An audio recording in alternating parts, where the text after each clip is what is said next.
In a world full of distractions, there is one big question on every dog owner's lips. How do I become more than just the person holding the other end of the leash? We all get dogs with a dream in mind, a vision of the future. And if right now your everyday reality isn't quite that picture you had in mind, you are in the right place. It really doesn't have to be this way. You absolutely can and will be more to your dog than just the person who gets in between them and the world. The key is you need to be more sexy. More sexy than the neighbourhood cat. More sexy than the jogger in the park. More sexy than that half-eaten hamburger they just found on the floor. And yes, even more sexy than the dog across the road. I'm Tom. And I'm Lauren. Together we're Absolute Dogs. And you're listening to the Sexier Than a Squirrel podcast.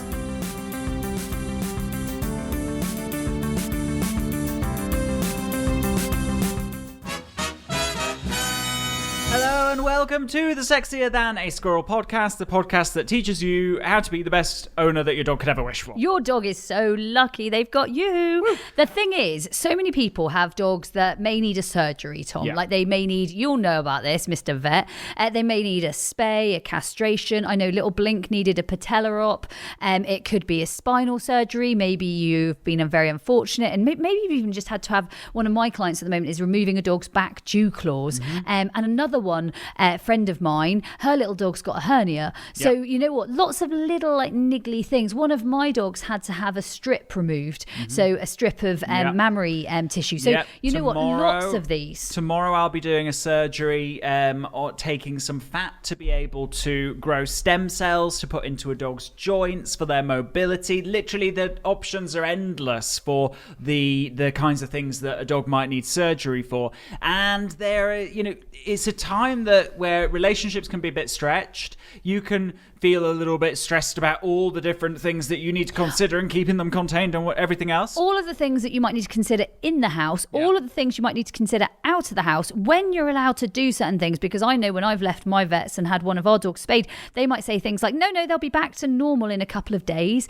Whereas actually, I'll know that isn't necessarily the way that we're going to play it. So this podcast is dedicated to helping and making sure, I suppose, holding your hand through a period of post-surgery. Absolutely. And actually making sure that you are the very best owner that you can be for your dog. And this is ultimately going to look after your bucket too. So it's going to be a bit of a tips tennis. Yeah. Where do we start? What can we do? What can we do to help? Let's go. So first things first, prior to your dog even having surgery, it's really important that you get them used to when being contained in some way. So we talk about this concept of presence doesn't mean access. There's an entire episode on separation that has all the tips that you could need to cover that and grow that in the lead up to the surgery. So make sure to check that podcast episode out. And the key is that the way that I'd approach it is we want to try and minimize as many things as possible that our dog is going to have to work through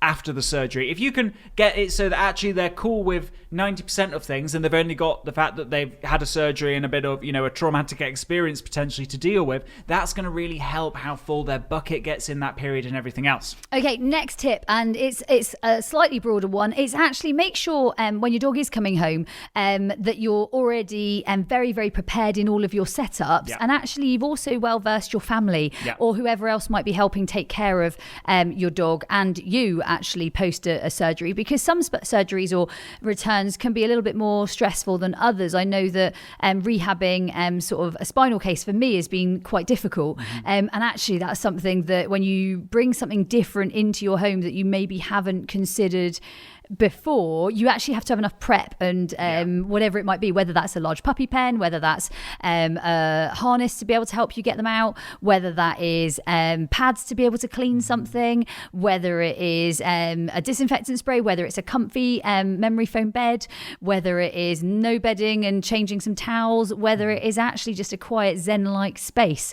You might need it to a big end degree because there's a lot to consider, or you may maybe just have it at the like very, very sort of like this is going to be a few days. I suppose it's being prepared when you get home, but also versing your whole family in what that might look like. Absolutely. Now, next up, have the conversation with your vet prior to the surgery happening of how we're going to stop your dog interfering with the wound that's going to be there. For some dogs, it might be most appropriate to use something like one of those plastic cones, like the Buster collar. For other dogs, a pet shirt can be really, really effective and actually much more comfortable for them. The key is have the conversation beforehand, and it might be that you have to kind of have two options ready to go because you're going to find out. Leading on from that, kind of an additional tip, I'm stealing another one, is make sure that you're getting these ahead of time and that your dog is actively used to them prior to the surgery. So actually, getting them to interact with the big cone and put their head through it for their daily food allowance, getting them used to maybe putting the pet shirt on themselves. So you're literally holding the pet shirt up and you're rewarding them for putting their head through so that it's not a wrestling match. Because the last thing you need to engage in is a wrestling match when your dog potentially has a really big wound that you're really concerned about touching and it all gets a little bit frantic. Next one for me would be bringing a dog home from a surgery and actually making sure all of that's well set up. So for me, I would speak to the vet before they got my dog out. So I'd prefer to have spoken to them on the phone or in person, but not with the dog hanging around a waiting room. I don't want the dog out until we're going home. Next one, thinking about the car. Is it prepared? Is the car ready? And actually, this is all before the dog comes out of that surgery. And then for me also, I'd want to talk to the vet about any other antibiotics or pain meds, because sometimes they are very well prescribed and other times they're under prescribed, I feel. And I think sometimes you do need to know if your dog's a dog who particularly is poor in pain thresholds. So actually you can be your best advocate for your dog and say, look, I know what he's like. He is a big baby. Is there anything I can make sure we do to make him comfortable so he doesn't see this as a horrendous experience? Equally, I think the other thing you could work at this point is you.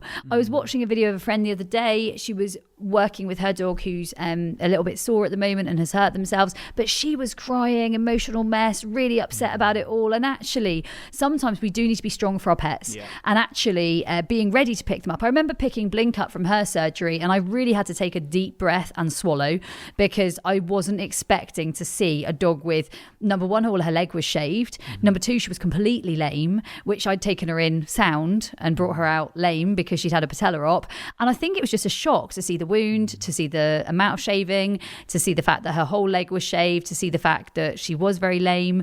And obviously within the 12-week period, she looked a heck of a lot better. But immediately it was a bit of a shock. So I suppose it's being a little bit strong for your dogs in that moment, and therefore looking after your own bucket. Absolutely. Next tip is what you might find when you get your dog home, and this is a really good tip. This is really important. You might notice Tom's bigging his own tip up. Just have to say, what you might find in those few days or even the week following surgery is that you might find that your dog becomes quite hyperactive, and you could easily assume that they've become quite hyperactive because they're being contained. They're not, living their normal lifestyle. The reality is, and the research shows, that hyperactivity is one of the most common signs of being sore and painful in dogs post-surgery. And so actually that might be a dog that we need to be thinking about giving extra pain relief to. It used to be thought that you shouldn't give pain relief to them or give them minimal so that they still feel a little bit sore, so that they don't try and do things that they'd normally do and not realize that they have a wound. The reality is the opposite. We actually, to keep them calm, we need to keep them pain-free. And so if you're really struggling in keeping your dog calm in that week post-op, then you really need to have the conversation with your vet about whether additional pain relief might be warranted. And I think that what Tom says there, and Tom as a vet and me having been in this sort of situation a few times, knowing that you are your dog's best advocate and knowing that you can say, look, I really think I could do with 7 days pain relief rather than 2. And I think it is okay. I think a lot of people, I don't know what it is, but they really doubt that they could have any conversations with their vet. And I know as Tom as a vet, and I know my local vet and a good few other friends who are vets are all actually up for that conversation. They like it to know that they're working with an owner who really cares or who has their dog's best interest. And that doesn't mean one is right and one is wrong. It just means more like there can be a normal human being conversation. You are your dog's best advocate. You know them better than anybody else. So absolutely, you are able to do this. Okay, I'm stealing another one because that was kind of only an add-on. So you know what? I would say don't be in a rush to go out there and have a hoolie with your dog. Like literally, don't be in a hurry. So many people, I mean, Blink 12 weeks post-surgery was very carefully lead exercise, treadmilled, wasn't swam, wasn't free ranging, wasn't off-leash running, wasn't like having like crazy ball parties or retrieving, or we were very, very structured in her plan post-op, and her op was obviously a leg break op. So it wasn't necessarily a little one, and yet even with something like a spay is a major surgery, and your dog should not be going out the next day off lead. I'm definitely no vet, and at the same time I know that for sure, that they should not be off lead the next day racing around after a ball, and do leave themselves a bit vulnerable if they are. So I think it's knowing the periods and actually sometimes erring on the side of caution rather than rushing out there and going, okay, he's got a lot of energy, let's get him running, let's question whether his pain meds are right, let's question whether our setup is right, let's question whether we've got enough impulse control here. Yeah, absolutely. Next up, we would create a list prior to the surgery of 10 different enrichment options that we could give our dogs and do with our dogs that would be appropriate to the level of rest that they need. So the key here is the level of rest that they need. That's going to vary depending on the surgery, and it's rare that the whole animal, the whole dog needs to be rested. It's probably just a particular part of the animal. And so really establishing with your vet actually what kinds of movements shouldn't they be doing, and that's a really useful question to ask. I think sometimes if you ask your vet I don't know, what should I be doing, how long can I walk them every day, because they tend to, the majority of dog owners, they tend to be quite optimistic and a little bit pushy in what they want to do. They want their dog off lead the next day. You've got to realize that when your vet answers this question, they're probably going to be coming from the point of view of dealing with all that variety of people, and so they're going to go over the top in saying rest, very strict rest, right? Knowing that you're probably going to meet them halfway. Rest. Now, actually, if you ask the question, what kind of movements should I avoid with my dog after this surgery, they're going to be able to give you a really specific answer that's then going to allow you to best plan what you do with them. Blink, when she had her op, it would have been for sure jumping. Yeah. So what she wants to do is jump around like a kangaroo. Yeah. That was definitely not the thing she should be doing. Yeah. So we prevented her from jumping. And for example, post spay, if it's your typical kind of midline spay rather than a laparoscopic spay, your vet's probably going to say something like any movement that extends the body, that elongates the body, that stretches that wound, or any twisting movement's going to be uncomfortable for your dog. That's going to allow you to actually answer for yourself, is this activity appropriate for my dog right now or not? Now, next one, keep your dog hydrated and then rehydrated post-op. So for me, my dogs are not always easy to get them to drink. They sometimes reject drinks. I would have ice cubes of Fresh in my freezer. So I make up some of our Fresh K9. It's a electrolyte-filled, rich dog drink, and it's perfect for post-op. It's perfect for post-surgery. It's perfect for returning home because it's going to replenish, right, Tom? Yeah, absolutely. And, in addition to that, kind of piggybacking on that, an extra tip there, ask your vet, what are there any other things that I could be doing, right? It's vets don't often get asked that question, and initially it might take them by surprise, and then they'll probably get excited about all the things that you could be doing in addition to what is considered kind of the absolute essential. And so you've then got the opportunity to potentially give extra targeted specific input for that condition or that surgery that your dog has had, all because you just asked the question, right? So I think importantly, there's a lot you can be doing, and there's certainly a lot you don't need to do. And I think it's a really, really good area to consider. The biggie, I think, for everybody out there is actually take it slow. Yeah. Like don't rush, right? You're better to, go on. I thought of another one, sorry. It is that often we kind of think that we shouldn't ask for advice, or we're worried about being, everybody says to me when they ask for advice or they ask for kind of support, they'll say, I don't want to be that owner. And I'm like, I don't know who that owner is, but you all seem to know them.